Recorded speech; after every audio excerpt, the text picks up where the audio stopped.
आज मैं लोक सेवा आयोग, चाहे वो संघ लोक सेवा आयोग हो या अलग अलग राज्य लोक सेवा आयोग, बिहार लोक सेवा आयोग, झारखंड लोक सेवा आयोग, उत्तर प्रदेश लोक सेवा आयोग, विभिन्न लोक सेवा आयोग के मुख्य परीक्षा में पूछे जाने वाले एक महत्वपूर्ण प्रश्न पर चर्चा करेंगे। और ये जो प्रश्न है वो प्रश्न जिस टॉपिक से जुड़ा हुआ है उस टॉपिक का नाम है भारत में राष्ट्रवाद या राष्ट्रीय आंदोलन। ये टॉपिक है और इस टॉपिक से अलग अलग राज्य लोक सेवा आयोग और संघ लोक सेवा आयोग के भी मुख्य परीक्षा में प्रश्न पूछे जाते हैं। अभी चूंकि बिहार लोक सेवा आयोग का मुख्य परीक्षा होने वाला है तो उसी के मद्देनज़र हमने इस टॉपिक को चुना है और बिहार लोक सेवा आयोग में पूछे गए कुछ महत्वपूर्ण प्रश्नों की हमने यहाँ एक सूची तैयार की है। और पहले हम इस प्रश्न को देखेंगे और इस प्रश्न को देखने के बाद फिर हम इस टॉपिक पे आएंगे और इस टॉपिक से जुड़े हुए अलग अलग विभिन्न डायमेंशन की चर्चा करेंगे, जिसके बाद आप लोक सेवा आयोग में पूछे गए इस प्रश्न और इस टॉपिक से जुड़े दूसरे प्रश्नों का बेहतर आंसर देने में सक्षम हो पाएंगे। तो हम सबसे पहले देखते हैं बिहार लोक सेवा आयोग में पूछे गए प्रश्न। आप देखिए बिहार लोक सेवा आयोग में पूछे गए यहाँ पे हमने जो प्रश्न लिखे हैं उनकी संख्या 5 है और ये प्रश्न जो है ये पिछले 9 सालों में पूछे गए हैं। सबसे पहला प्रश्न आप देखिए वो 56 से 59 बीपीएससी जो 2016 में मुख्य परीक्षा हुआ था उसमें पूछे गए हैं और लास्ट का प्रश्न है जो 17th बीपीएससी 2025 में पूछे गए हैं। तो आइए हम इस प्रश्न को देखते हैं। पहला प्रश्न है, हमारा जो पहला प्रश्न है वो है राष्ट्रवाद को परिभाषित कीजिए। रविन्द्रनाथ टैगोर ने इसे कैसे परिभाषित किया? Define nationalism, how was it addressed by Rabindranath Tagore. हमारा जो दूसरा प्रश्न है वह है 19वीं सदी के उत्तरार्ध से भारतीय राष्ट्रवाद के विकास की आलोचनात्मक समीक्षा कीजिए। Critically examine the evolution of Indian nationalism since the late 19th century. हमारा जो तीसरा प्रश्न है वो है भारतीय राष्ट्रीय कांग्रेस की स्थापना के लिए उत्तरदायी कारकों का उल्लेख कीजिए और प्रारंभिक राष्ट्रवादियों के प्रति ब्रिटिश नीतियों की चर्चा कीजिए। Discuss factors responsible for the formation of Indian National Congress, what were the British policies towards early nationalist. जो हमारा चौथा प्रश्न है वो है भारतीय राष्ट्रीय आंदोलन के उदय के कारकों की चर्चा कीजिए। इसने स्वतंत्रता संग्राम को किस प्रकार दिशा दी? Discuss the factors for the emergence of Indian national movement, how it gave direction to the freedom struggle. और जो हमारा पांचवा प्रश्न है वो है भारतीय राष्ट्रीय आंदोलन में ब्रिटिश नीतियां कहां तक जिम्मेदार थी, व्याख्या कीजिए। How far British policy was responsible for the emergence of Indian national movement, explain. तो आपने देखा ये 5 प्रश्न हैं जो बीपीएससी के मुख्य परीक्षा में पिछले 9 सालों में पूछे गए हैं। तो आइए अब हम इस टॉपिक की चर्चा करते हैं। अब हम राष्ट्रवाद को समझते हैं और राष्ट्रवाद को समझने से पहले थोड़ा हमें राष्ट्र को समझना होगा, क्योंकि राष्ट्र को समझेंगे उसके बाद राष्ट्रवाद को समझना और राष्ट्रवाद को डिस्क्राइब करना हमारे लिए बहुत आसान हो जाएगा। तो आइए पहले हम राष्ट्र को समझते हैं।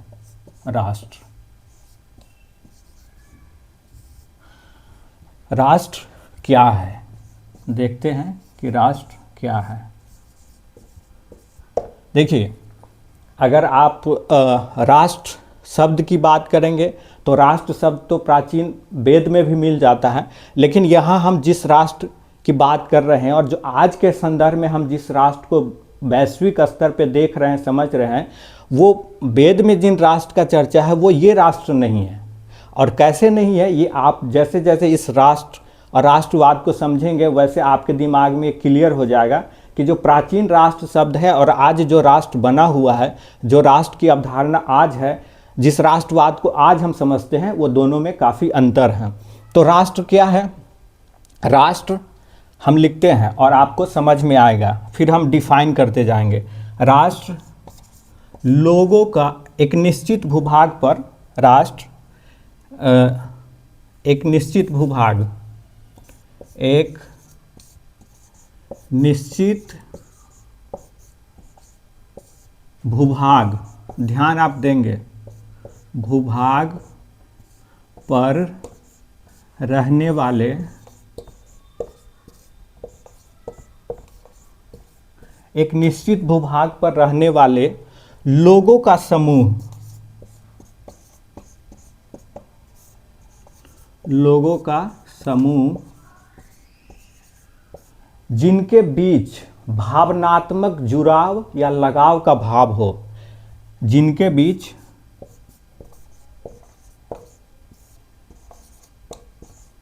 भावनात्मक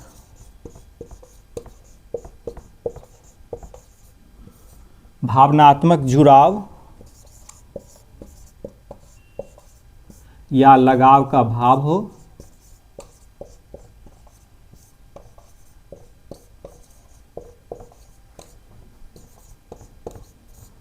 जिनके बीच भावनात्मक जुड़ाव और लगाव का भाव हो तथा जिनका एक साझा इतिहास हो, जिनका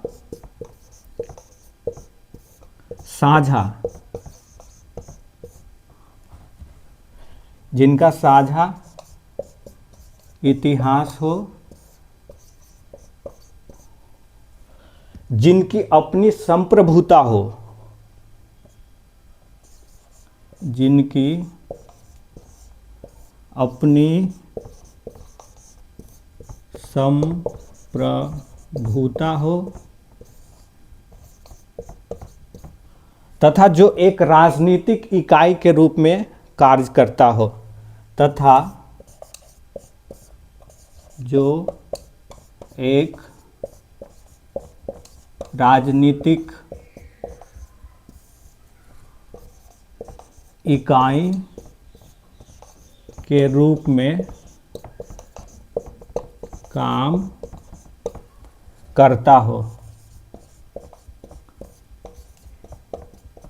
ये इसका डिफिनीशन, हालांकि ये डिफिनीशन आपको रटने की कोई ज़रूरत नहीं है, मैं इसको आपको तोड़ तोड़ करके समझाता हूँ और इसके बाद आप खुद ही अपना डिफिनीशन तैयार कर लेंगे। तो एक राष्ट्र क्या है और हम राष्ट्र किसे कहते हैं और किसी निश्चित भूभाग के राष्ट्र होने के लिए क्या क्या शर्तें होती है, आइए हम समझते हैं। सबसे पहले राष्ट्र क्या है? एक निश्चित भूभाग, एक निश्चित भूभाग। तो आपको समझना है कि राष्ट्र जो होता है वो कोई निश्चित एक भूभाग होता है और वो सिर्फ भूभाग राष्ट्र नहीं होता है, निश्चित भूभाग पर रहने वाले लोग, रहने वाले लोगों का समूह। एक निश्चित भूभाग जिस पे कुछ लोग रह रहे हो और जिनके बीच भावनात्मक लगाव हो। एक निश्चित भूभाग जिस पे कुछ लोग रह रहे हो लेकिन सिर्फ लोगों का रहना निश्चित भूभाग पर राष्ट्र नहीं होता है। जो लोग रह रहे हैं उनके बीच एक इमोशनल कनेक्ट होना चाहिए, भावनात्मक लगाव होना चाहिए। और इस भावनात्मक लगाव को हम कैसे समझते हैं?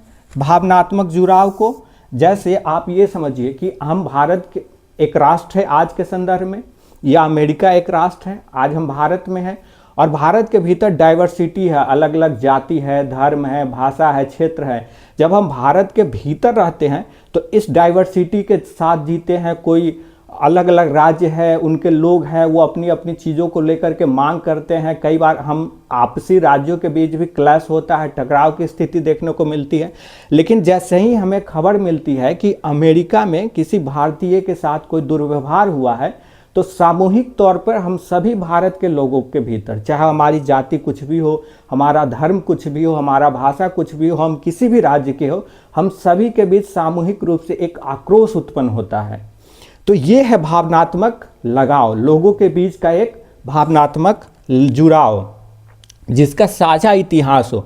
और निश्चित भूभाग पर रहने वाले लोग सिर्फ राष्ट्र बनने के लिए उनका एक साझा इतिहास होना जरूरी है। जैसे अगर आप भारत में देखेंगे तो भारत में अलग अलग धर्म के लोग रह रहे हैं, अलग अलग भाषा के लोग रहे हैं, लेकिन हम सबका एक साझा इतिहास है। हम सभी के पूर्वजों ने भारत को आज़ाद कराने के लिए एक लंबी लड़ाई लड़ी थी और वो जो लड़ाई लड़ी गई थी उसमें सभी जाति, सभी धर्म, सभी भाषा के लोग शामिल थे जिनकी अपनी संप्रभुता हो। अगर ये सब कुछ है हमारे पास कि निश्चित भूभाग भी है, लोग भी हैं, उनमें भावनात्मक जुड़ाव भी है, उनका साझा इतिहास भी है, लेकिन अगर उनके पास अपनी संप्रभुता न हो, संप्रभुता का मतलब होता है अपने आंतरिक और बाह्य मामलों में निर्णय लेने की स्वायत्त क्षमता, यानी कि हमारे देश के भीतर क्या होगा इसका निर्णय सिर्फ भारत के लोग ही लेंगे, या भारत का किसी दूसरे के देशों के साथ क्या किस तरह का संबंध होगा, किसी वैश्विक मामले में भारत किस तरह का स्टैंड लेगा, इसका निर्णय भी भारत के लोग ही करेंगे, जो कि भारत के लोग अपने प्रतिनिधि के माध्यम से, संसद के माध्यम से, मंत्रिमंडल के माध्यम से इसका निर्णय लेते हैं। तो संप्रभुता का होना जरूरी है, और जो एक राजनीतिक इकाई के रूप में काम करता हो। अब पूरा भारत जो है, जो भारत है, जो भारत के लोगों से बना है, अब ये भारत के लोगों से बना, जैसे आप संविधान की प्रस्तावना को पढ़ेंगे तो पहला जो लाइन है उसमें लिखा है हम भारत के लोग, और ये जो हम भारत के लोग है संविधान है, उसी संविधान के तहत भारत की एक राज्य व्यवस्था है, हम एक राजनीतिक इकाई के रूप में काम कर रहे हैं। तो जो भारत के लोग हैं वो एक राजनीतिक इकाई के रूप में भी काम करते हैं, क्योंकि एक व्यवस्था, संविधान है हमारा, उस संविधान के तहत हमारी एक राज्य व्यवस्था है, उस व्यवस्था के तहत हम एक राजनीतिक इकाई हैं, और एक राजनीतिक इकाई के रूप में हमारा देश और हम सब लोग काम कर रहे हैं। तो आप समझ गए होंगे कि राष्ट्र क्या है और राष्ट्र होने के लिए आवश्यक तत्व क्या है। राष्ट्र होने के लिए ये सारे तत्व आवश्यक है कि एक निश्चित भूभाग पर रहने वाले लोगों का समूह होना चाहिए, एक निश्चित भूभाग पर रहने वाले लोगों का समूह, और जिनके बीच भावनात्मक जुड़ाव हो, वो लोग जो है उनके बीच एक इमोशनल कनेक्ट होना जरूरी है, उनका एक साझा इतिहास हो, ठीक है। और ये साझा इतिहास भी हमको इमोशनली एक दूसरे से कनेक्ट करने का काम करता है, और जिनकी अपनी संप्रभुता हो।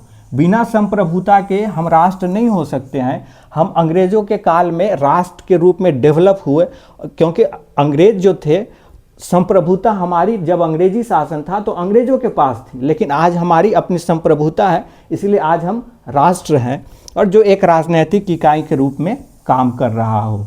तो ये राष्ट्र की परिभाषा है, और जब हमने राष्ट्र की परिभाषा देख ली तो अब हम देखते हैं कि राष्ट्रवाद क्या है।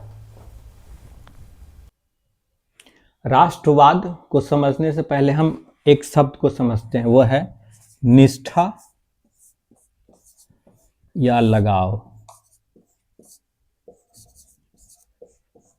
निष्ठा या लगाव।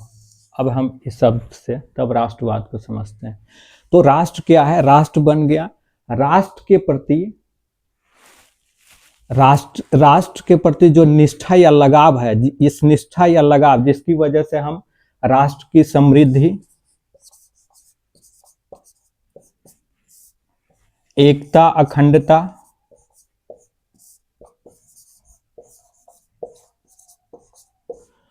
राष्ट्रीय सुरक्षा,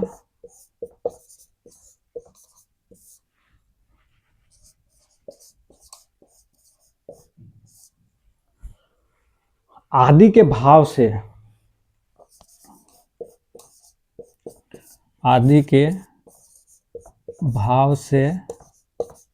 काम करना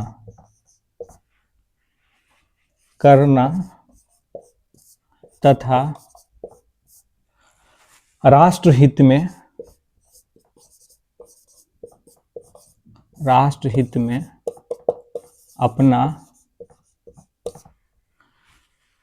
अपना सर्वस्व न्योछावर करने को तत्पर रहना, यही राष्ट्रवाद है। अपने राष्ट्र के समृद्धि, राष्ट्र की एकता, अखंडता, राष्ट्रीय सुरक्षा के भाव से काम करना एक व्यक्ति का, और जरूरत पड़ने पे अपने राष्ट्र हित के लिए सर्वस्व निछावर करने का भाव रखना, यही राष्ट्रवाद है। यही राष्ट्रवाद है। यही राष्ट्रवाद है। अगर आप चाहें तो इन शब्दों को आप स्क्रीनशॉट ले सकते हैं, लिख सकते हैं।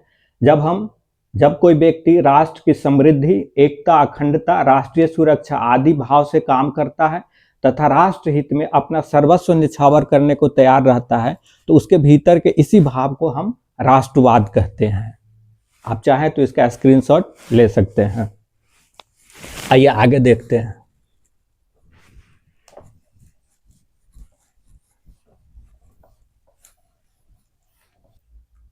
अब हम थोड़ा इसके हिस्टोरिकल पर्सपेक्टिव, जो ऐतिहासिक इसका डेवलपमेंट रहा है उसको और उसके पृष्ठभूमि को भी समझते हैं। देखिए, राष्ट्र आधुनिक संदर्भों में राष्ट्र और राष्ट्रवाद का उभार फ्रांस की क्रांति से हुआ था। फ्रांस की क्रांति जो कि 1789 में हुई थी, 1789 ईस्वी में। सबसे पहले फ्रांस के जो क्रांतिकारी थे उन्होंने ही राष्ट्र की आधुनिक अवधारणा दी और उन्होंने कहा कि राष्ट्र लोगों का समूह है और उन लोगों के समूह के पास ही ये अधिकार है कि वो राष्ट्र के भविष्य का निर्धारण कर सके। और ये जो फ्रांस की क्रांति थी, इस क्रांति में बहुत सारे विचारकों का भी योगदान था, जिसमें एक विचारक थे रूसो, जिनका पूरा नाम है जीन जैक्स रूसो, इनका पूरा नाम है। ये रूसो ने ही सबसे पहले ये कहा था कि राष्ट्र का तात्पर्य शासक से नहीं है, राष्ट्र कोई शासक नहीं है, बल्कि राष्ट्र उस निश्चित भूभाग पर रहने वाले लोग हैं। इससे पहले फ्रांस के जो राजा थे उसके द्वारा यह कहा जाता था कि शासक ही राष्ट्र है।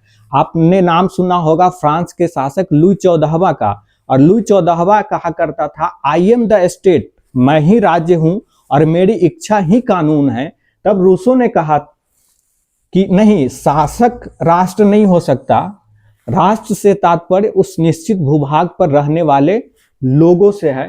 तो ये जो राष्ट्र और राष्ट्रवाद की अवधारणा है, ये फ्रांस की क्रांति से निकली और आगे यूरोप में सहित पूरे देश में फैलता चला गया और वहीं से ये भारत में भी उसका प्रसार हुआ। ब्रिटिश औपनिवेशिक शासन जब हमारे यहाँ था।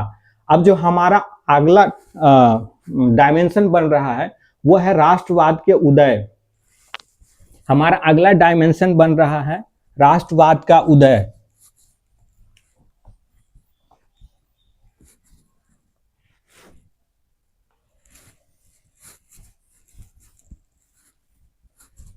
अब हम देखते हैं राष्ट्रवाद के उदय के कारक।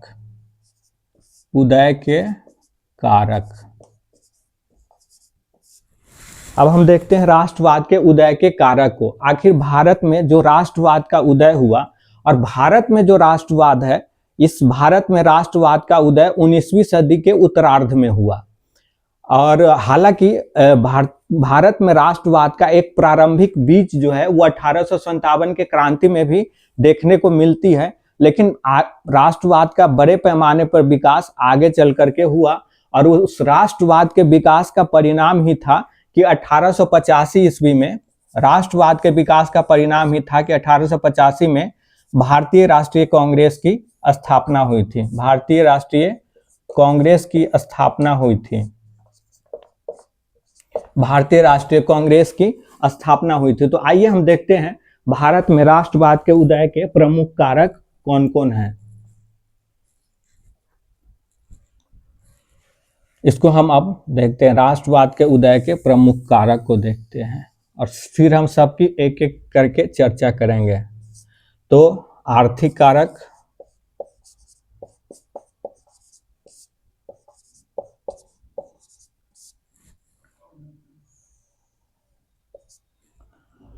सामाजिक कारक,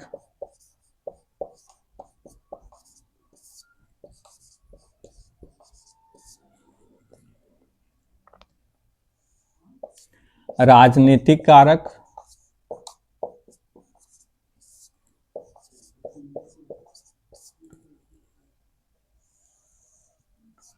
प्रशासनिक कारक,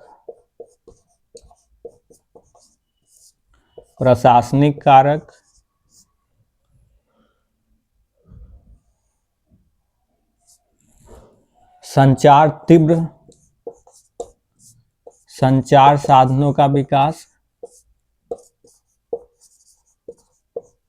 तीव्र संचार साधनों का विकास। इसके अलावे हम देखते हैं अंतर्राष्ट्रीय घटनाओं का प्रभाव, अंतर्राष्ट्रीय घटनाओं का प्रभाव। उसके अलावा हम कुछ और भी कारक देखते हैं ऊपर में। प्रेस एवं साहित्य की भूमिका, प्रेस एवं साहित्य की भूमिका, प्रेस एवं साहित्य की भूमिका।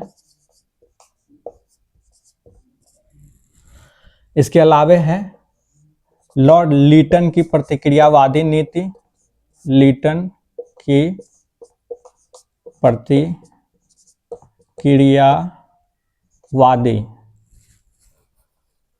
लीटन की प्रतिक्रियावादी नीति, प्रतिक्रियावादी नीति। इल्बर्ट बिल विवाद, इल्बर्ट यहाँ नहीं आ पा रहा है तो इसको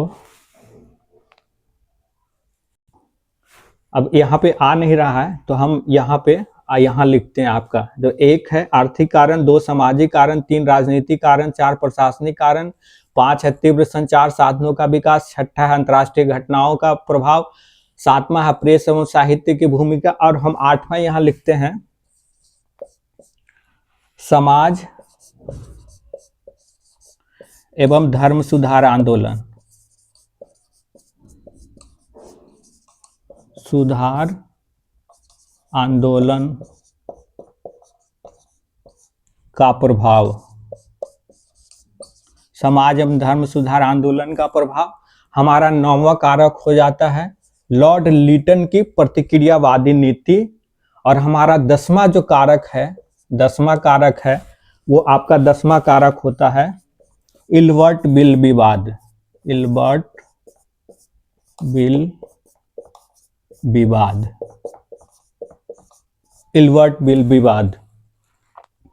तो आप चाहें तो इसका स्क्रीनशॉट ले सकते हैं। भारत में राष्ट्रवाद के उदय के प्रमुख कारक ये हैं: आर्थिक कारक, सामाजिक कारक, राजनीतिक कारक, तीव्र संचार साधनों का विकास, छठा है अंतर्राष्ट्रीय घटनाओं का प्रभाव, सातवां है प्रेस एवं साहित्य की भूमिका, आठवां है समाज एवं धर्म सुधार आंदोलन, नौवां है लॉर्ड लीटन की प्रतिक्रियावादी नीति, और दसवां है इल्बर्ट बिल विवाद। और भी कई कारण हैं लेकिन ये मुख्य कारण है। और जो सामाजिक कारण है इसी को जब हम आगे एक्सप्लेन करेंगे तो हम देखेंगे इसी में आपका अंग्रेजी शिक्षा का विकास, अंग्रेजों की नस्लवादी नीति, ये सब कुछ इसी में आपका आता चला जाएगा। तो आइए अब हम ये जो कारक हैं इसमें से एक एक को आगे देखते हैं। आइए हम आर्थिक कारक को देखते हैं और आर्थिक कारक को हम मुख्य जो अर्थव्यवस्था के मुख्य फैक्टर है उसी के संदर्भ में समझेंगे। इसमें कृषि है आपका, उस वक्त दस्तकारी बहुत प्रसिद्ध था भारत का, दस्तकारी। तीसरा आपका है उद्योग, चौथा है आपका गरीबी, पांचवा है आपका अकाल, और छठा है आपका धन का पलायन, धन का पलायन। ये आर्थिक कारक के अंतर्गत मुख्य रूप से ये फैक्टर आते हैं: कृषि, दस्तकारी, उद्योग, गरीबी, अकाल, धन का पलायन। अब हम इसमें से एक एक को देखते हैं। जैसा कि आप जानते हैं कि ब्रिटिश काल में ब्रिटिशर्स, जो ब्रिटिश सरकारें थे, उनके लिए रेवेन्यू, राजस्व प्राप्ति का मुख्य साधन कृषि ही था। वो किसानों से टैक्स वसूलते थे और किसानों से टैक्स वसूलने के लिए उन्होंने भारत के अलग अलग हिस्सों में तीन अलग अलग प्रकार के कर प्रबंधन किए थे। वो आप जानते हैं कर प्रबंधन था तीन अलग अलग हिस्सों में, जिसका नाम था जमींदारी, जमींदारी, महालवारी और रैयतवारी। जमींदारी, महलवारी और रैयतवारी, ये तीन व्यवस्थाएं भारत के अलग अलग हिस्सों में किसानों से टैक्स वसूलने के लिए लगाई गई थी। लेकिन इन तीनों ही व्यवस्थाएं अलग अलग भले रही हो अलग अलग हिस्सों में, लेकिन इसका कुल जमा परिणाम ये था कि इन व्यवस्थाओं के जरिए किसानों से उसके कुल उत्पादन का 60 से 80% हिस्सा, किसानों के कुल उत्पादन का 60 से 80% हिस्सा ब्रिटिश सरकार के द्वारा टैक्स के रूप में ले लिया जाता था। ऐसी स्थिति में किसानों के लिए अपने आप को सुरक्षित रखना, अपने सर्वाइवल की एक बहुत बड़ी चुनौती बन गई थी। और यही एक कारण था जो आप आगे देखेंगे कि अकाल के रूप में उत्पन्न होता है। और इसीलिए कहा जाता है कि ब्रिटिश काल में जो अकाल पड़े भारत में, वो कोई प्रकृति के दिए हुए अकाल नहीं थे, वो मानव निर्मित अकाल थे। तो ये 3 व्यवस्थाएं थी, जमींदारी, महलवाड़ी, रैयतवाड़ी। और इन व्यवस्थाओं के माध्यम से किसानों से उसके कुल उत्पादन का 60 से 80% हिस्सा तक ले लिया जाता था, और इस वजह से किसानों की स्थिति बहुत दयनीय हो गई थी। दूसरा हमारा है दस्तकारी। आप जानते हैं कि मुगल काल में और ब्रिटिश, जब ईस्ट इंडिया कंपनी भारत में आती है तो भारत अपने दस्तकारी के लिए दुनिया भर में मशहूर होता है। भारत से जो कपड़े का उत्पादन होता है उसकी दुनिया भर में मांग होती है। लेकिन जब ईस्ट इंडिया कंपनी भारत में आई तो यहाँ जो शिल्पकार और दस्तकार लोग थे जो कपड़ा तैयार करते थे, उन्होंने उस दस्तकारों को इस बात के लिए बाध्य किया कि वो कंपनी की शर्तों पर उत्पादन करे, और कंपनी इन्हें बहुत कम उत्पादन में जो लागत इनको लग रहा था उसकी भी भरपाई नहीं हो पाती थी, और इन्हें मजबूर किया जाता था कि वो कंपनी के लिए काम करे। तो दस्तकारों ने दस्तकारी छोड़ दी और वो भी गांव की तरफ चले गए, और कृषि कार्यों में और बोझ बढ़ता चला गया। अगला आप देखेंगे उद्योग। 1850 के बाद भारत में भारतीय जो लोग थे उनके द्वारा कुछ उद्योगों के विकास का काम किया गया। ये उद्योग जो है वो मुख्य रूप से 2 क्षेत्रों में भारतीयों द्वारा किया गया था। ये क्षेत्र थे आपके कपड़ा और जूट। ये औद्योगिक विकास जो भारत के लोग थे उनके द्वारा औद्योगिक विकास कपड़ा और जूट के क्षेत्र में किया गया, उद्योग लगाया गया कपड़ा और जूट।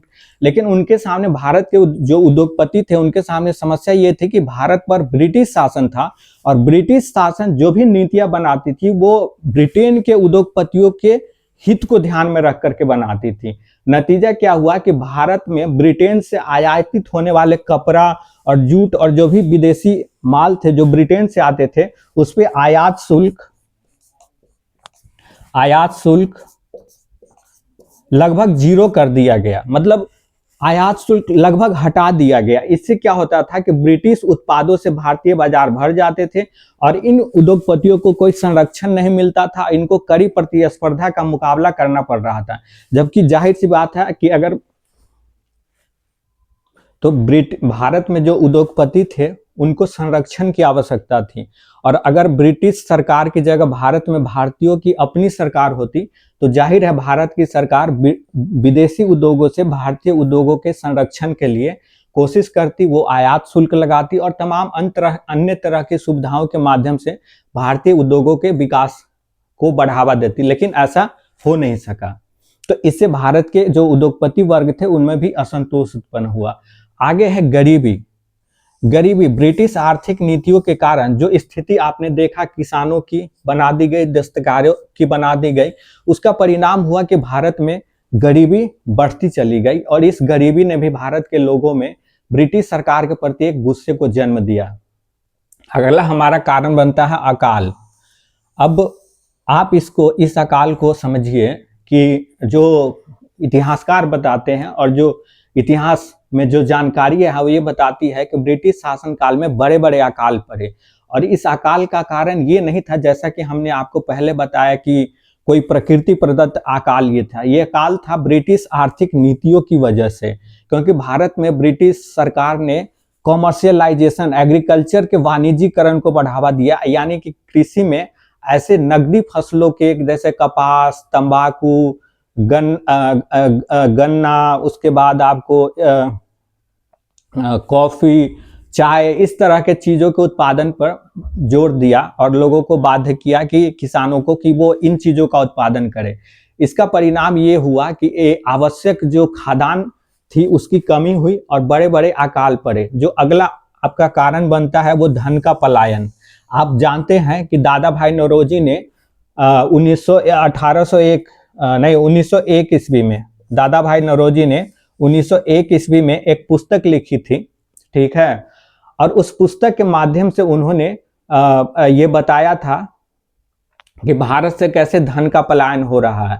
और उस पुस्तक का नाम है poverty and un British rule in India. और उस पुस्तक के माध्यम से उन्होंने धन के पलायन, उन्होंने बताया था कि कैसे भारत का धन ब्रिटिश सरकार के द्वारा भारत से बाहर अपने देश में ले जाया जा रहा है, और उस धन के जो धन जा रहा है उसके बदले में भारत को कुछ मिल नहीं रहा है।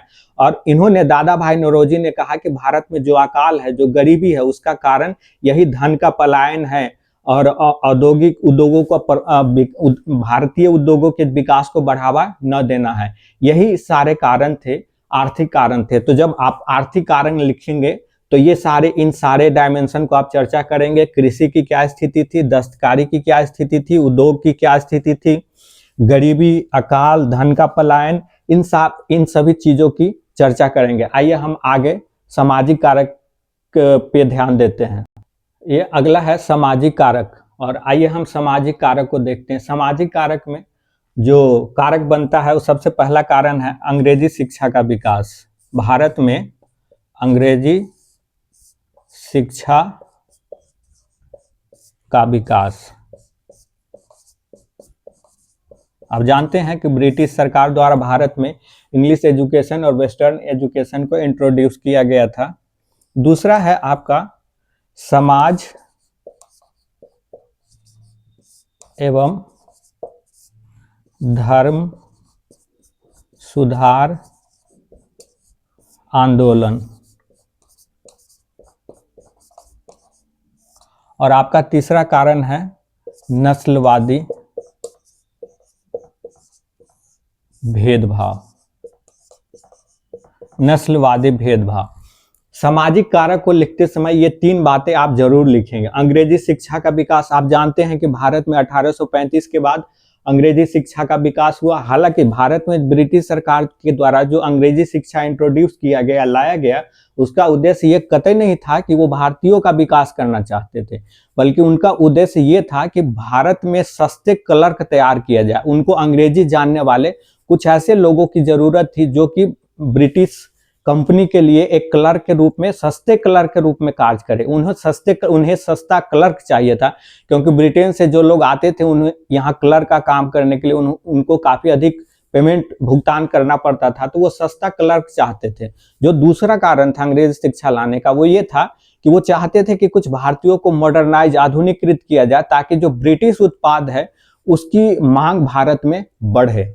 तो इन दो कारणों से उन्होंने अंग्रेजी शिक्षा को 1835 के बाद इंट्रोड्यूस किया था। लेकिन इस अंग्रेजी शिक्षा का परिणाम ये हुआ कि भारत में जो लोग अंग्रेजी शिक्षा को प्राप्त किए, उनके बीच एक मध्य वर्ग उभर के आ गया। और ये जो मध्य वर्ग था, इनको जो विदेशी विद्वान थे, चाहे वो मिल्टन हो, कुछ विदेशी विद्वानों के आप नाम लिख सकते हैं, मिल्टन, शेली, वॉल्टेयर, इस तरह के जो विदेशी विद्वान थे जो कि समानता, स्वतंत्रता, राष्ट्रवाद के ऊपर किताब लिख रहे थे, लेख लिख रहे थे, उन इस तरह के मिल्टन, शेली, वॉल्टेयर जैसे विदेशी विद्वानों के किताब, लेख को पढ़ने को मिला। और इसके माध्यम से वो ये समझ पाए कि कैसे ब्रिटेन, जो अपने देश में अपने लोगों के बीच समानता, स्वतंत्रता को बढ़ावा दे रहा है, वही भारत के भीतर वही ब्रिटिश जो है वो एक ऐसी नीति को अपनाया हुआ है जिसमें भारत के लोगों के लिए न कोई समानता है, न कोई स्वतंत्रता है, कोई नागरिक अधिकार तक नहीं है। तो इसकी वजह से भारत में एक मध्य वर्ग का उभार हुआ जो अंग्रेजी शिक्षा प्राप्त था, और उसने ब्रिटिश सरकार या जो यहाँ शासन था उसकी नीति को समझा, और उन्होंने फिर भारत में समानता और स्वतंत्रता और भारत की आजादी के लिए लड़ाई शुरू की। हमारा अगला कारक है समाज एवं धर्म सुधार आंदोलन।